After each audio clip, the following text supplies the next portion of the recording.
A tree came down across my fence in a windstorm, a big one. 3 trees down that night across the property and the wind screaming through till dawn. And one of them snapped the whole run of my fence clean in half. And when I walked out in the gray of the next morning to look at the wreck of it, boots wet and the flattened grass, the thing I noticed was not the broken part, not the snapped rails nor the leaning posts. It was the wood itself. 5 and 20 years that fence had stood, a quarter of a century out in every rain and frost and blazing summer that came, and where the tree had broken it clean through, I could see the timber inside, the raw heart of it, and it was still sound, still hard and pale and good. Not a speck of rot in it, not a soft spot, not a crumble. The wind killed that fence. A tree the size of a house killed that fence. But the years, the weather, the slow rot that takes down nearly every fence you ever see leaning tired in a field, never laid a single finger on it. And that is not luck. That is a thing I did to the wood before it ever went in the ground. An old thing, a thing that costs almost nothing. And by the end of this, you will know how to make your own fence, or your deck, or any wood you put out in the weather last not 5 and 20 years, but 50 or 100. Longer than you will be here to see it fall. I am Romani, Roma. My people were travelers, and I will tell you why that matters to a video about preserving wood, because it matters a great deal. When you have no house, when your home is a wagon and a bit of canvas and the weather is always at you, you learn wood. You learn which wood lasts and which rots. You learn what water does to it and what keeps the water off. Because the wood over your head and under your feet is all that stands between your family and the cold rain, and you cannot simply ring a builder. So my people learned, the hard way, over long generations of living out in it, exactly how to make timber outlast the man who cut it. And they learned it the same way the old farmers learned it, the ones whose barns still stand empty and sound in the fields 100 years after the last cow left. Because we were all of us poor. And poor people cannot afford to do a thing twice. Now, I have to start this one with a warning, and I want you to hear it before anything else, because there is a version of this trick going round, and it will poison your own ground, and it may well break the law where you live. You will see men on the internet telling you to preserve your wood with used motor oil. Old engine oil, out of the oil change, free for the taking. And I understand the appeal of it, I do. It is free, and it is dark, and it soaks into wood, and it does keep water off. But hear me. Used motor oil is not the same stuff that went into the engine. It comes out full of poison, heavy metals, benzene, the sort of things that cause cancer, scrubbed out of the guts of the engine and carried along in that oil. And when you paint it on a fence in your yard, or worse, soak your posts in it and stand them in the ground, that poison leaches out into your soil, into the ground your children play on, into the water under your land that feeds your well. It is banned for this very use in a great many places for exactly that reason. So do not do it. Whatever else you take from me today, do not put used motor oil into the ground of the place you live. The old farmers did some things out of poverty that we now know better than to do, and this is one of them. There is a better way, an older and a cleaner way, and it is the way I'm going to show you. Let me tell you the secret that ties this whole thing together first, because once you understand it, every trick that follows makes plain sense. Wood does not rot because it is old. Wood rots because it is wet. There is a little fungus, a living thing that eats wood, and that fungus cannot live, cannot even begin to grow, unless the wood it sits on is wet, past about 1/5 of the way to soaked, and stays wet. Keep wood below that, keep it dry, and the fungus simply cannot get a foothold, and the wood will sit there sound for a lifetime. So everything we do to preserve wood comes down to one single idea. Keep the water off it, or keep the water out of it. That is the whole of it. Every trick in this video is just a different way of winning that one fight against the water. Hold that in your mind, and the rest falls into place. Now, the first way to win that fight is the one nobody thinks of, and it is the cleverest and it costs you a few scrap boards. You put a roof on your fence. I know how that sounds, but if you have ever seen the old fences and gates in Japan, some of them standing for centuries, you will have noticed they wear little roofs, a cap along the top. And it is not for looks, or not only. It is because the top edge of a fence, the end grain of the wood facing straight up at the sky, is where the water gets in worst. Wood drinks water up through its cut ends like a straw, and the top of your fence is a whole row of cut ends pointed at the rain. Cap it. I take ordinary dog-eared boards and run them along the top, horizontal, as a little roof, and they throw the rain off clear of the fence, and that alone will add years and years to its life. My broken fence had a roof on it, and that roof is half the reason the wood inside was still sound after 25 years. Keep the rain off the top, and you have won most of the battle before you have treated a single board. The second fight is at the bottom, in the ground, where it is worst of all, because a post in the earth is sitting in the damp with no sun and no wind to ever dry it out. This is where fences die, at the ground line, every time. So this is where the old knowing earns its keep. And here's the best of it, the method that truly gives you your 100 years, and it is nothing but fire. You char the wood. This is an old thing done in Japan for centuries, where they have a name for it, and done by plain farmers right here in this country to their fence posts for longer than anyone living can remember, studied and written up as a proper method of preserving wood since near 100 years back. It is not some new fashion. It is one of the oldest tricks there is. You take the part of the post that is going in the ground, and a good bit above it, past where it will meet the soil, and you burn it. Black. You char the surface with a torch, or turning it over an open fire the old way, until it is a proper crust of charcoal all around. Not a light scorch, but a real black alligator skin crust. And then you take a brush and knock the loose flaking soot off it, so what is left is the hard char bonded to the wood beneath. And that black char does two wonderful things, and you should understand both. The first is that it turns the very surface of the wood into charcoal, and charcoal does not rot. Nothing eats it. The fungus that would destroy your post has nothing left to feed on, because the fire has burned away the very sugars in the wood that the fungus was after.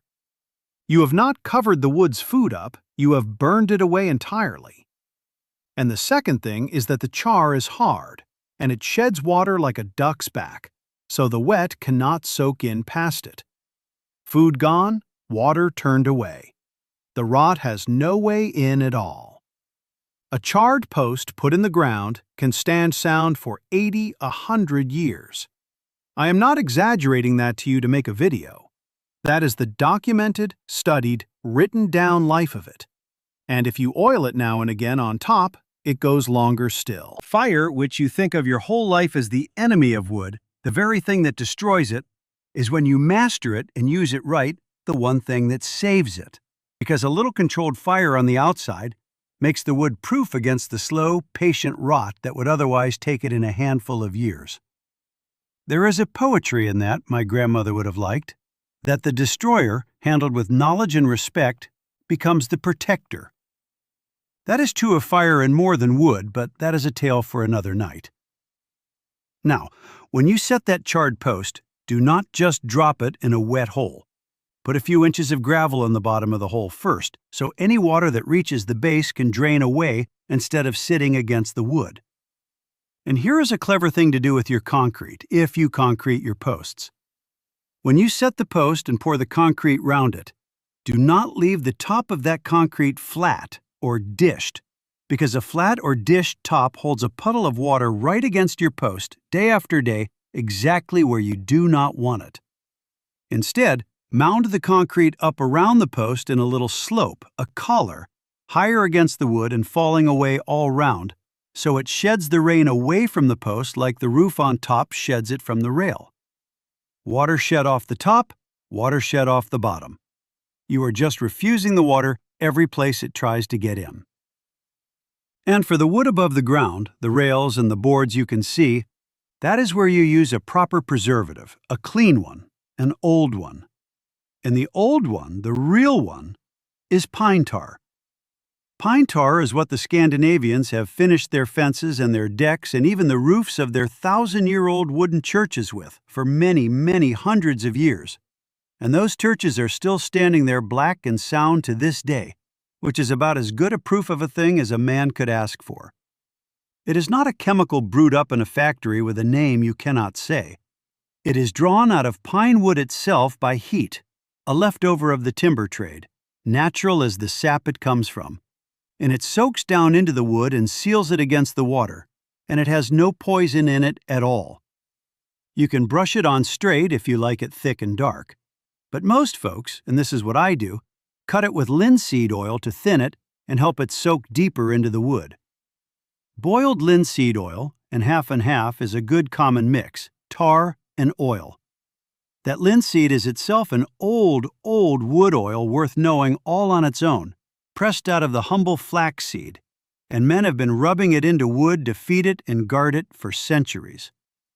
The two together, the tar and the linseed, soak in beautifully and leave that deep, lovely, old barn brown that no factory stain ever quite matches. And it will not poison your ground, nor burn your hands, nor foul your well, the way the motor oil will. It is, you see, the honest and ancient version of the very thing those fellows on the internet are fumbling toward with their buckets of engine waste. They have the right instinct, an oil to seal the wood, and the wrong, poisonous material. Pine tar is the right material, and it has been the right material for 1,000 years. I will be straight with you about the pine tar because I am always straight with you. It is not one coat forever the way some will claim. Out in the full sun and rain, it wants freshening every few years, and cut with linseed the same.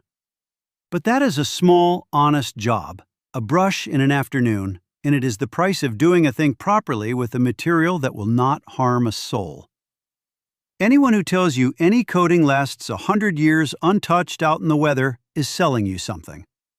The 100 years comes from the char and the design, the roof and the drainage.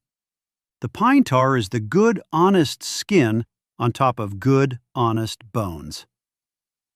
Now, two more things because I want you to have the whole of it. If you are making raised beds to grow your food in, your vegetables, do not put any coating on the wood that touches that soil, not the pine tar, and above all, not the motor oil, because your food will be growing in that soil and drinking from it. For the beds, char the wood. The charred surface is pure carbon. It does not leach anything into the soil. It is safe as the charcoal in your barbecue.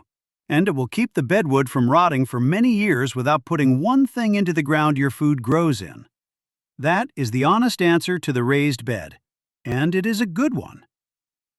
And one more warning I will give you, gently, about the wood you buy. There was a time when the pressure-treated lumber from the yard would last near forever because of what they put in it. And then, some 20 years ago, they took the strongest of those chemicals out of it because it was arsenic and it was poisoning people, children especially, coming into contact with it. Taking it out was the right thing, but it means the treated wood you buy today does not last the way the old stuff did. And that is the real reason so many people are hunting for these old preserving tricks again.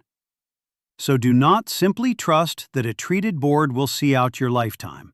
It will not the way your grandfathers did, which is exactly why the char and the roof and the drainage and the honest pine tar are worth your knowing. Let me put the money on it, plain, because that is half of why any of us bother. A 5-gallon pail of proper deck stain from the big store will run you $200 and more these days. Pine tar is cheap, linseed oil is cheap, and the char costs you nothing but a torch's worth of gas and your afternoon. And the design tricks, the roof and the gravel and the mounded concrete, are free. They are just doing the job right instead of quick.